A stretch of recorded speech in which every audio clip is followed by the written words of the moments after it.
Hey everybody, welcome to the Full Circle Network. I'm editor-in-chief of FullCircleCinema.com, Jackson Hayes, and today we are here to review episode 4 of Stargirl, otherwise entitled Wildcat.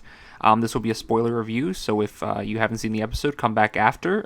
This is releasing after the episode's already come out, so there's no reason not to have seen it. Today I'll be joined by my managing editor, Marcos Melendez. Hey, what's up, guys? Very excited to be back. And Jacob Campbell's here. Hey, what's up, everybody? It's Jacob. I'm the lead news writer over at Full Circle Cinema. All right, so that's very good to know. Yep, good stuff. All right, we will just jump into it. Again, this is a spoiler review, so we'll start with Marcos. Marcos, just give us your initial thoughts on the 4th episode of Stargirl. I thought it was a solid episode, not my favorite, but I think in terms of just focusing on the character, that we're probably be talking about a lot today is Wildcat. It's quite good. I think that definitely the standout is the main character, Yolanda Montez, and she gets a pretty good introduction. I think she gets fleshed out quite well. And besides that, I do have some negatives to talk about later on. But overall, I'm pretty solid on it. All right, Jacob, same question to you. Yeah, I agree with Marcos. There was a lot of stuff I liked this episode. There were some things that was a little, just kind of like annoyed with in the episode. But overall, I really like what they're setting up for later on in the season. All right, well, let's just jump into it. Very original, Jacob. Original thoughts. Good thoughts there. Dude, I didn't even give my own thoughts first. You still couldn't come up with your own. Jeez. Dude, I don't want to get it all out there. I'm trying to wait till we get later into the podcast to talk about it. God. I haven't done a podcast Jackson, in months, Great insight as always. Great insight. What was that, Marcos? What do you think about it? What did you think, Jackson? I'm excited for what's set up in the rest of the season. I think the episode did a real good job of just setting up. Wow, what an original thought! Show. Gosh. No, it was a solid episode. As Marco said, Yolanda definitely stood out. Yvette Monreal did a really good job. I feel like fleshing out this character that has never been done in live action before. So it was interesting to get this kind of spin on it. It's definitely a modern spin on the character, the way they set it up, and it's a modern spin that I feel like a lot of people can connect with in a way that people have seen instances of things like this happen in their high schools or wherever, at least younger people, and can kind of relate to the struggles of being a kid and being a teenager, and it does it in a way that kind of handled it better than your run of the mill teenage drama does. So I was happy with that aspect at least. But what did you guys what did you guys think about how it opened and the reveal of the nude photos that Yolanda had sent to Henry Thomas Brainwave Jr. and then he inadvertently spread them around the school, and that's kind of what led her on this path of kind of sadness and loneliness, I guess. So yeah, I think one of our main criticisms for the first 3 episodes in our first spoiler-free review was how it kind of depicted the high school aspect of the story. But I think that's way better in this episode. It kind of rectifies a lot of that, especially for the main character.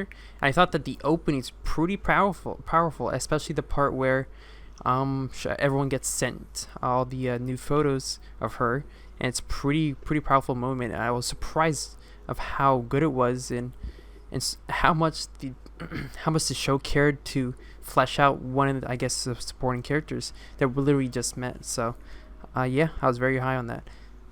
How about you, Jacob? I thought it was I agree with you that it was really powerful. I thought it was handled really well. It's such a sensitive topic, and to jump right into that this early in the season and try to set up the character's background, I thought it was done really well. It kind of gave us an insight into why Yolanda is the way she is now and why she's in that state, and it really sets her up for a great development throughout the season with her arc. And just in this episode, I think she has a pretty already she's already a lot of growth early on already. It also kind of gives us some insight into Henry, and he's not just this jerk that did all these bad things. We get to see a little bit of what happened there. He's still a jerk, but we get to see what happened. We see the situation. He's clearly showing the photos to his friends. He wasn't send the them one to that them. It doesn't look like. Obviously, it. It's horrible that he was showing them inappropriate photos of someone that trusted him, and that's unforgivable. Mm-hmm. But then Cindy comes over and takes it for herself, and decides to send them around. Because she's also running for student body president. She wants to date the cool kid. She basically wants to take over Yolanda's spot in the school, which by the time we catch up to Stargirl in the first episode, she's already done. So, we can stay on Yolanda. I think one of the definitely another powerful moment from this episode was just the opening, the opening bit where we see her interacting with her family, and how happy, and the upbeat music is playing, and she's living life and loving life, and then cut. Yeah, the cut, music, it was it's a little on the nose. a little bit. It's a teenage drama. Was it a little CW? It, Kinda, but it worked.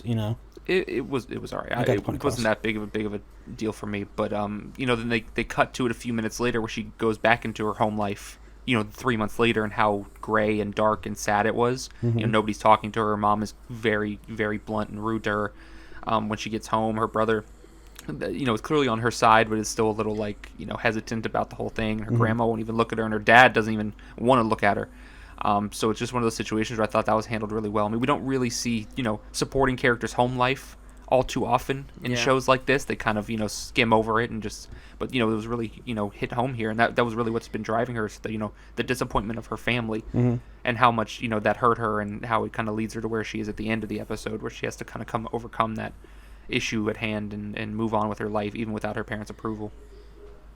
For sure, and I think it's also quite believable, because when you get moments like this in a show, it's usually not believable. Like, the family just absolutely hates her, but you get to see the moment that that jumpstarts everything, and you can get it.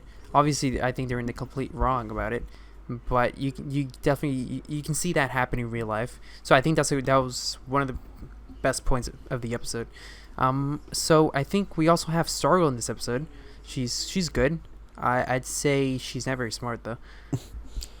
Yeah, the way that they portrayed her in this episode, I feel like she was. You can see that she's still a rookie, and she doesn't really know what she's doing. For sure. But it was done it was almost emphasized in this episode. And I'm not sure if it's just to show that she's a rookie, or if it was also to let Yolanda kind of shine and let us see her as a hero. It was a little more clear. I mean, Yolanda has been spending the last few months at least, working out and getting some skills and stuff, and she's clearly more capable with her abilities immediately as soon as she puts on the Wildcat suit. Yeah. Compared to where Courtney was when she started, and where she still is. I mean, she learned a trick or two, but it's not really. She's not really. We didn't get much development in this episode, at least, because she wasn't her episode of her doing really super heroics. Yeah. She was kind of a bumbling fool. In the hospital sequence, and Yolanda was much more nimble on her feet, and kind of, I mean, it was a little unbelievable how she was moving around and avoiding people so quickly and easily, but I mean, I bought it. She's clearly quick on her feet and can get out of those kind of situations, whereas Courtney has not figured that out at all. And yeah, Brett Passenger is great. I just think the way that they wrote the character this episode, it was a little too on the nose how they wanted to contrast her with Wildcat, which is whatever. And I think one of the probably my least favorite aspects of this episode. But I think for the most part, the fact that we kind of just get to take our time with this character, with Yolanda, and she does get to shine as a superhero in the very first episode she's kind of focused on, and have her own arc. I think it's a good achievement for a series that has to set up an entirely brand new superhero team. So so we have another bit of the episode which kind of sprinkled throughout is this Pat on his on his side mission. I don't know what he's fixing, he's but clearly he's probably fixing up the stripe, suit and all that stuff. And they left it kind of ambiguous as to what he was doing. They didn't really show him working on the suit, with the stuff he was buying. But it was clear they were just they were setting up the dump beforehand, just so he could go back later on and find Denise's car, which he had when she rolled up earlier in the episode to talk to him about, because she was leaving because her family was killed by Icicle, and she was kind of alluding to Pat that there was more going on than he knew, and he's already suspected of that. They, him and Courtney talked about it earlier in the episode, about how they need to be looking out for the Injustice Society members, and she just kind of Denise goes off and goes missing or dies. It's kind of it's left up in the air as to what happened to her. But Pat just kind of goes with the flow in this one, just kind of lets stuff happen. Yeah, I think most people would have figured out, especially if you have that much of a knowledge of the Injustice Society, that that's the Wizard's wife, especially with the stuff in the car. I feel like that's I think he did come to that realization when he's like, oh, I thought he was a councilman, and he sees the hat and everything. I mean, yeah, I feel like he kind of is starting to realize. He could have said something. Right, but you think and obviously she's... What was he going to say? Oh, is your husband the wizard? When a random, patch of ice shows up on a on a bridge and a bus goes over and or car goes around and kills a kid, and then this guy mysteriously dies. It's kind of, he was there when they fought the Injustice Society. You think he'd be a little smarter about what was going on. Yeah. Like, he knows what the members are. He knows who they are, like what their powers are and stuff. So a little more suspicious than he was, I think. Yeah, for sure. I thought it's little. He's played a little dumb in this episode, which was, I guess, just to have that final scene, which is fine since he's not even the main focus of the episode. Yeah. But yeah, that's how I felt about all that Pat stuff. It was fine. It was just, it was there. I mean, it was just a few extra scenes, I guess, to set up stuff down the line. I mean, it wasn't the end of the world, but it definitely wasn't something I was excited to see, or like, I was like, oh man, that was good. Like that was very interesting. I mean, the Denise stuff you definitely kind of saw coming. I mean, she was leaving in such a rush and was trying to get out of town, and it's clear that she knows what's going on, and would they're afraid of her ratting them out. So I mean, I know me and Marcos talked about this as well. Just on another point was how rough the first opening scene with the Pop-Tarts was. I think that kid, I don't know who the actor is, and I'm sure I know he's been in things before. It's rough in this show. I think really rough. He was on a Disney show, if I remember correctly. That makes sense. I think he's been around the block, but yeah, I don't know what it is. It might be the writing. I don't know what it is about the character that just hasn't clicked with me yet. He plays the younger brother. He's super really younger well, brother. Like, there's nothing really yeah. going on there other than I want to eat Pop-Tarts and play video games. It just literally is like next scene. If he's doing like flossing Fortnite dance, it would have made sense. Yeah. There's no real nuance to his character, and I mean, obviously, not every character is going to get fleshed out, but it's just something about it's just rubbing me the wrong way. He's obviously played for laughs and like for comedic moments, but I'm not laughing. It's just more like, okay, I'm not laughing. Let's get over it. Yeah, the Pop-Tart bit wasn't all that really funny. rough. Like, I mean, okay, I guess family dynamic stuff, and he just mentioned this show is just such a weird contrast compared to the other shows that we watch and review on DC Universe. Yeah, basically every single Titans, definitely Doom Patrol, Swamp Thing. Yeah, there's no one getting murdered Harley by a Quinn. swamp and Stargirl. This is just such a complete contrast to all of that stuff. Yeah. That's kind of hard to pick up on these kind of. It's tropes a lot you more see on lighthearted. Stuff like you see stuff on like the CW or Degrassi, stuff like that, and you kind of seeing the same tropes here, and you're like, oh, like I'm not used to that kind of stuff on DC Universe, so you just kind of have to take it with the salt. There's no turtle soup in Stargirl, Not yet. There will be. Not I'm yet. sure of it. There will be a turtle soup equivalent, I believe. I really want a We'll turtle just have to soup. get there. We need it. I mean, well, the only good thing came out of the scenes with the kids when he mentioned his friend Jakeem. I'm so hyped that they did that. So hyped they did that. Sorry. Oh, For tell the us about it, 99% of Jacob. the people that are listening, I have no clue what he's talking about. Jacob can explain. All right, so when Stargirl was in the Justice Society hall, and she picked up all the items, and she picked up the pen, and it like giggled, I was like, oh my god, they're actually going to do Jakeem, because in the pen is Thunderbolt, who worked with Johnny Thunder in the JSA. But in the comics, when the Justice Society reformed, a new person got the Thunderbolt, and that was Jakeem, and he became Jakeem Thunder. So I was curious if they were going to do Jakeem this season, and we just didn't know who was cast as him yet, or was it going to be secret, or if he'd be like next season or whatever. So it's really cool that they name dropped him this early, because he's definitely going to be joining, or I'm really hoping he's going to be joining like the new JSA later on down the line. So I'm really hyped about that. He's one of those. It's one of those characters that's like very niche that I really like. So I'm excited for that. I mean, yeah, for sure. I don't know if he'll be in this season, but I'm sure he'll pop up whether or not he gets the pen. Yeah, especially that they had the scene earlier in this episode with the pen giggling again. And also, once again, like I don't know why she puts the pen away. I mean, you can Google what the pen does, like they did with Wildcat. It's pretty clear. I think it's really funny that they just she's like, oh, what does Wildcat do? Let me just Google it. I'm confused. Yeah, I wonder if they actually pulled for the real one. The confusion I have about the world of superheroes here is very odd, because these people have Wikipedia pages. They died, 10 years ago? Mm-hmm. It was like 10 years ago. I think so, Yolanda's like 16 or 17. But and she clearly lived in Blue Valley for a decent chunk of time, and she has no idea that they were like here, and they were like around, and they were like in the area. I'm just confused about the world at large, knowing superheroes, because like her mom is clearly not like super knowledgeable about the superheroes either, and it's clearly Pat's like the only person in the world who remembers that they were superheroes around for a period of time. Like, I don't know. Well, I mean, feel maybe like, they're like low rent. They're not Justice League level heroes. Well, they have were, like, Wikipedia pages, so Well, I clearly feel like people know they- they existed. everyone knows they existed, but I feel like since they were the superhero team and they all died, everyone's like, oh, I guess there's no superheroes now. Well, Yolanda I don't didn't know. know them at all. She was literally 6, never heard of them. and they've been dead forever. Why would everyone keep, like, it's kind of like, oh, there's no more superheroes. I mean, it would make Jacob, sense if if there's another. Like, we don't know if superhero any team, like, taking other the superhero spotlight. teams have popped Jacob, up if you were since then. born and you were 6 years old, you would know that superheroes had existed, Well, yeah. even if they had been dead. Well, yeah, but Okay, are they? so- Do you see them all the time? Are they're gone? You never hear about them. Why would you be talking about them if there's no superheroes or supervillains to exist now? I would I'm not only. talking I about would talking only about them. I'm talking believe. about knowing they existed. Well, There's a major difference there. I feel like Yolanda's Yeah, I dealing don't with a know how lot she more. She doesn't need to worry about superheroes, okay, Jackson? Yeah, my she lord. has a lot more I problems. feel like she's in her got life other than she stuff does and been in like, work. oh my Oh, god, my lord. Starman. Don't use that excuse. Don't use that Gosh. excuse to back up your ridiculous argument. She's dealing with enough, okay?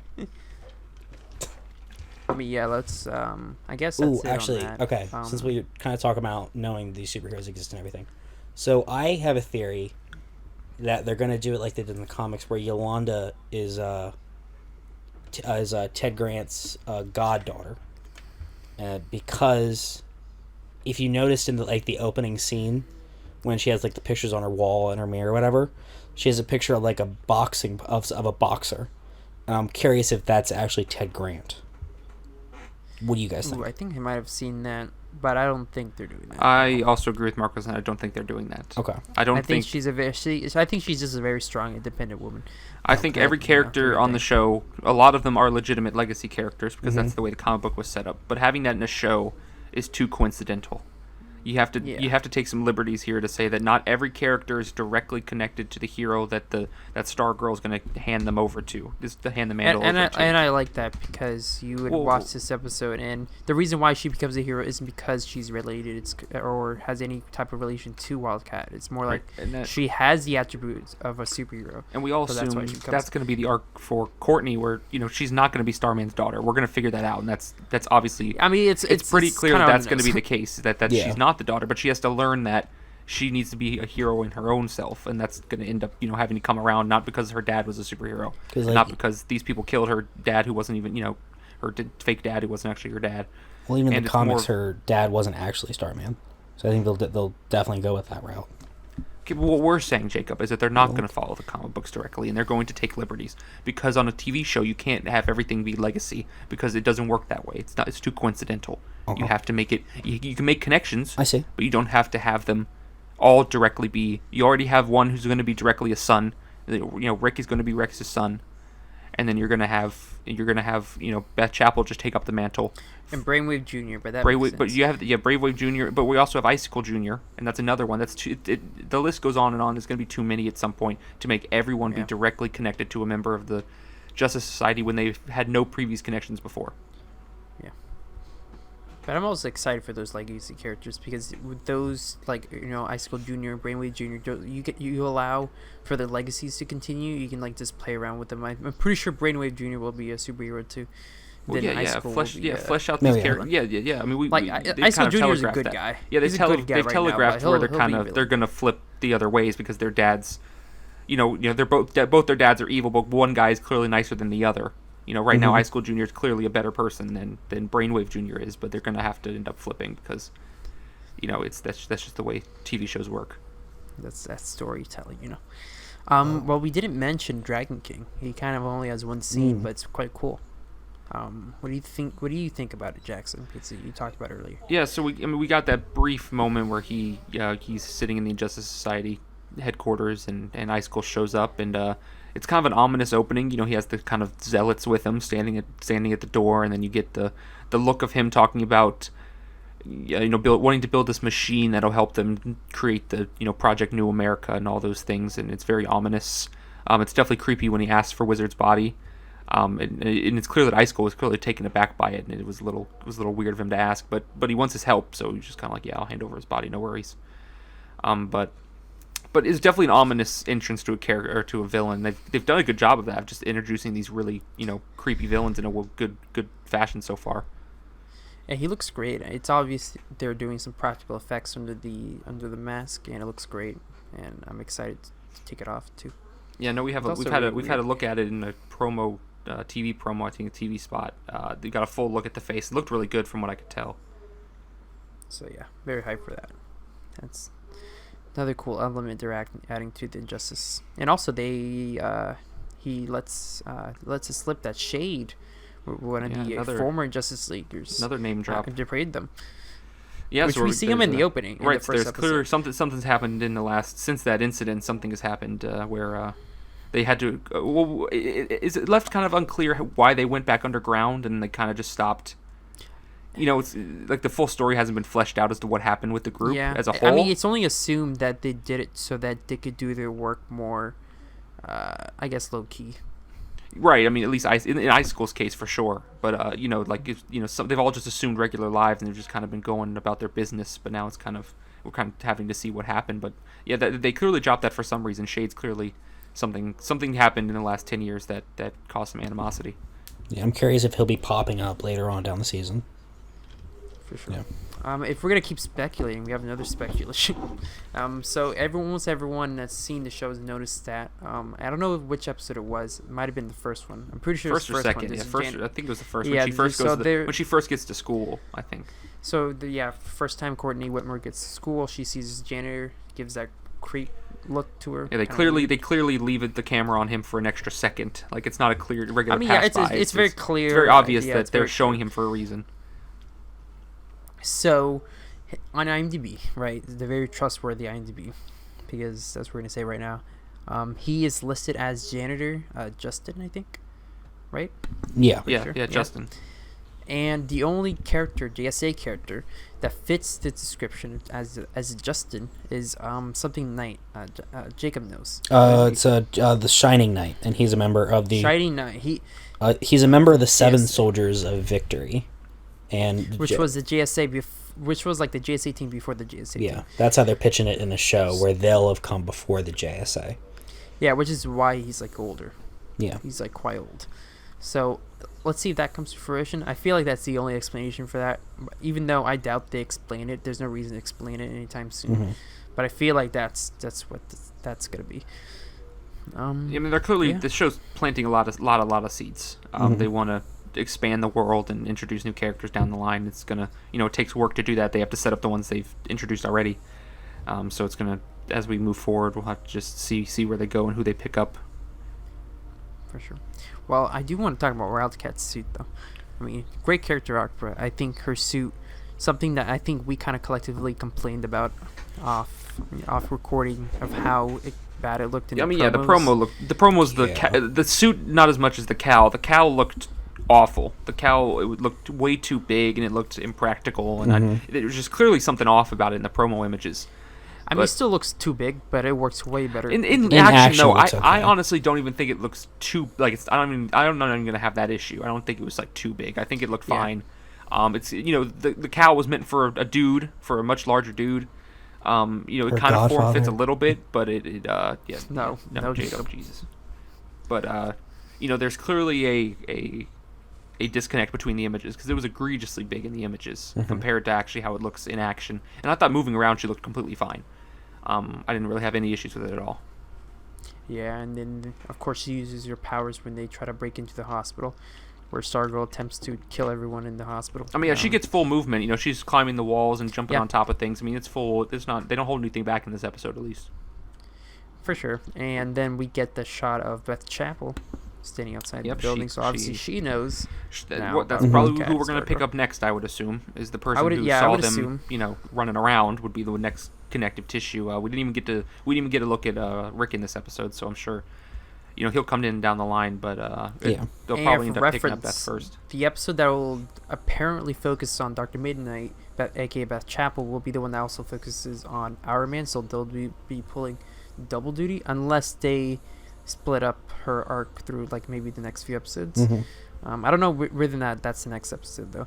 I do wonder if they already laid the groundwork here with her mom telling her that she wanted her to go get some real friends and go do things. Yeah. So her learning their secret identities is clearly gonna get her involved in having some friends and some superheroics. For sure. All right. Well, any final thoughts before we wrap it up? It was good. Not my favorite, but I think that it's a very strong start for Wildcat. Yeah. I like the episode. I agree with Marcus. It wasn't one of the best, but I really liked what was done with Yolanda's character and watching her grow a lot in this episode. I'm excited to see what comes from her later on down the season, and I really liked a lot of the Easter eggs and things that were thrown in throughout this episode. Well, I'll be excited to hear your fleshed out thoughts later in the season when those things happen. So yeah, same here. Great episode. Great episode. I think yeah, definitely not one of my favorites. Of the four, it's probably third. Probably my third favorite episode. But moving forward, things will start to pick up. We really got to hit the crux of the. We got to get all the team together, and we got to get the Injustice Society back formed and have the full on stuff that we want to see as it comes through the remaining episodes. We have 9 more after this. Yep. So that'll be exciting to see. Yeah, solid episode. So I do want to shout out the score. I think the score has been absolutely fantastic. Marcos, you had your final thoughts. So. Bro, okay. It's No. Let him speak. It's a fire score. The score is great. Okay, well, these are my final thoughts. So I just want to shout out how good the score was, because I think it's really well done, and I think keep it up. Keep up the good work. Keep up the good work. All right. Well, yep. Wow. That'll wrap it up. Marcos, where can they find you on social media? You can find me on Twitter at BizGamer9, but you should follow Full Circle Cinema on at Full Circle Cinema instead. Jacob?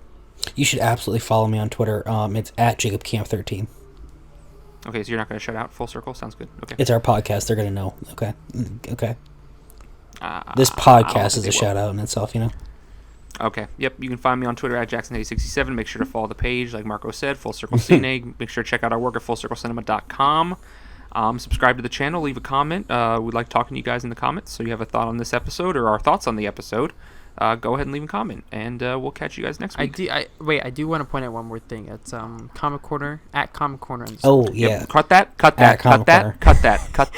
At Comic Corner underscore. I know Marcus is editing it, but cut that. For all your comic news and reviews. This is not a plug. Cut that. Follow at Comic Corner underscore. Comic Corner is not affiliated with Full Circle Cinema, and all of its opinions are its own.